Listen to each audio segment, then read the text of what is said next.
So the first athlete from the Australian sailing team up in our Ask The AST new segment is women's match racer Nina Curtis. Nina, we've got some questions for you from our Facebook fans back home, so we'll rattle through them. First one for you is from Debbie Wilson. She'd like to know, how do you prepare mentally and physically for such a huge match racing regatta, and what's your routine for the first day and every day? I mean, for this regatta we did quite a lot of work in the test event area of Weymouth, so we've been doing some training very close with our coach with some radio headsets, and that's been really productive, and we've been getting back into our gym training. So we actually went to Italy to prepare a little bit for our physical training and did a fitness camp there with some of the Australian rowers, so that was a lot of fun for us too. And Nicole Brown would like to know, what's the hardest part of your training?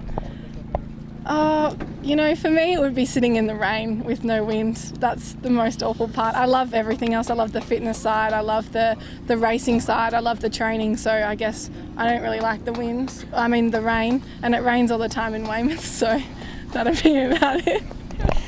And one from Alison McLaughlin, how hard are you going to push entry into the zone if you're behind? Really hard. As hard as one can push, Al.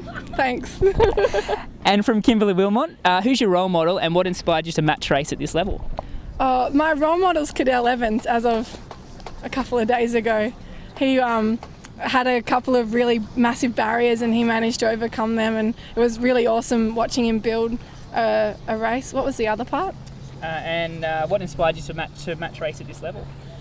I guess the Olympics, like being able to compete on such a big stage, and I was quite lucky that the Olympics came round to match racing at the right time, and yeah, that was really the key for me.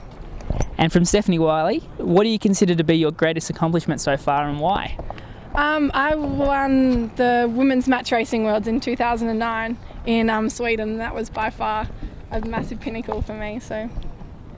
And the final one, from Daniel Casey. He wants to know, in your opinion, how much has the introduction of women's match racing into the Olympics further lifted the profile of women's sailing? It's been massive. There's been sailors from all classes come into the match racing scene, and that's lifted the competition level more than we could ever imagine. So, and being able to race against some of the great female names in the sport like Anna Tunnicliffe and Mandy Mulder, and it's been really great, and as personal sailors, like our levels lifted massively learning to compete against them, so yeah. Well, thank you very much for being our first victim of Ask The AST. Each day after racing we'll have a new athlete coming through. Nina, we might come back to you again during the regatta, but good luck for tomorrow. Thank you very much, cheers.